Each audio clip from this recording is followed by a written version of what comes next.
আজকে যেরকম আপনার সামনে দাঁড়িয়ে আপনাকে প্রশ্ন করতে পারছি, আমি আমার প্রবলেমগুলো আপনার সাথে শেয়ার করতে পারছি।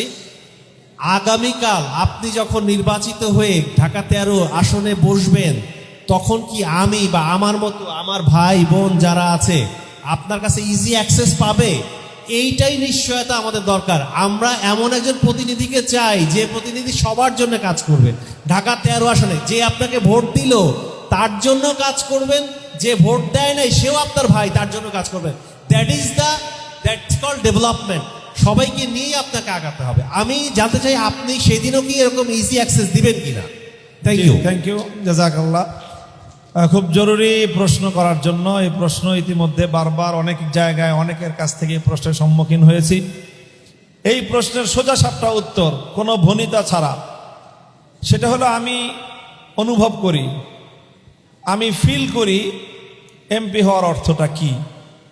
আমি মনে করি এমপি হওয়ার অর্থ হলো আমার 4,08,000 প্লাস যে ভোটার, এবং সেই ভোটারদের সাথে এই এলাকায় বসবাসরত যত নাগরিক আছেন, এই ভোটারদের যারা সদস্য আছে, অর্থাৎ more or less than 10 lakh peoples যারা আমার এই সংসদীয় আসনে বসবাস করে, আমি মনে করি এমপি হওয়ার অর্থ হলো এই 10 লক্ষ মানুষের দায়িত্ব নেওয়া।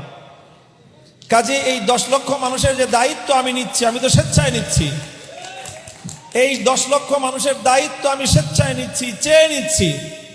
কাজেই এই 10 লক্ষ মানুষের দায়িত্ব যখন আমি চেয়ে নিচ্ছি এবং দায়িত্বশীল হওয়ার জন্য আমি নিজেকে জাতির সামনে উপস্থাপন করেছি, কাজেই এই 10 লক্ষ মানুষের ব্যাপারে আমাকে জবাবদিহিতা করতে হবে দুটো জায়গায়, দুটো না বরং 3টি জায়গায়।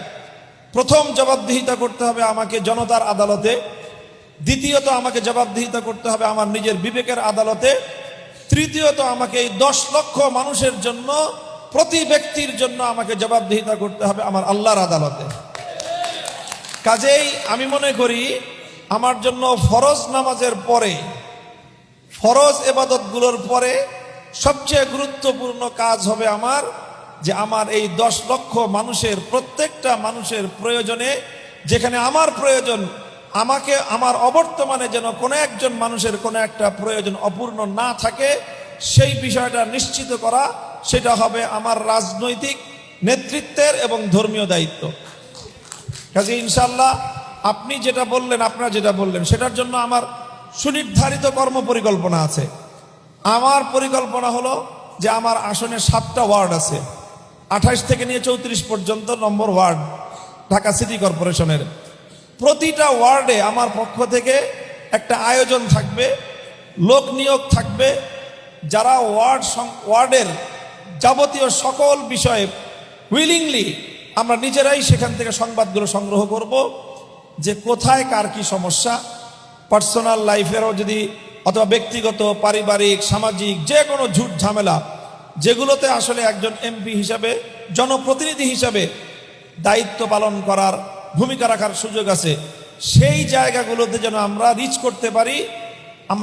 আমরাই যেন নিজেরাই আগে, আমাদের কাছে কেউ পৌঁছানোর আগে আমরাই যেন সেখান থেকে সংবাদটা তুলে আনতে পারি, সেরকম একটা আয়োজন আমার পক্ষ থেকে থাকবে ইনশাল্লাহ।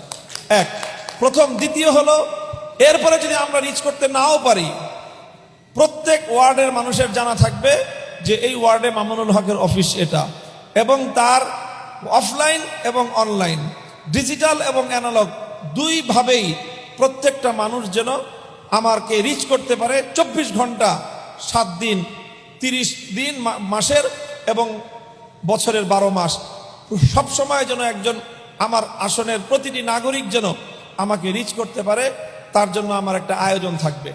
আর এরপরে আমার এটাও প্রতিশ্রুতি, আমার 13 দফা ইশতেহারের মধ্যে শেষ ইশতেহারের দফা হলো এই, যে আমি মাঝে মাঝে, হয়তো প্রতি 3 মাস অথবা 6 মাস অন্তর অন্তর, আমি বিভিন্ন পাবলিক প্লেসে আমি আমার জনতার সামনে নিজেকে উপস্থাপন করব এবং তাদের সাথে ডায়ালগ করব, এবং সেখানে তারা আমার ব্যাপারে যে কোনো মতামত ব্যক্ত করতে পারবে সকলের সামনে। কারো যদি কোনো অভিযোগ থাকে, কেউ যদি আমার কাছে এসে আমাকে না পায়, সাক্ষাৎ করতে না পারে, সেই অভিযোগটাও সে জনতার আদালতে আমার সামনে আমাকে আসামি হিসেবে উপস্থিত রেখে মানুষের সামনে আমার ব্যাপারে অভিযোগ করতে পারবে। কাজেই আমাকে এই এলাকায় চলতে হলে, এই এলাকায় আমাকে থাকতে হলে মানুষের কাছে জবাবদিহিতা করে আমাকে এলাকায় থাকতে হবে ইনশাল্লাহ। কাজেই এরকম একটা ব্যবস্থাপনা অবশ্যই থাকবে, যাতে প্রতিটি মানুষের প্রয়োজন পূরণ করার ক্ষেত্রে আমি যেন সর্বাগ্রে সাড়া দিতে পারি ইনশাল্লাহ।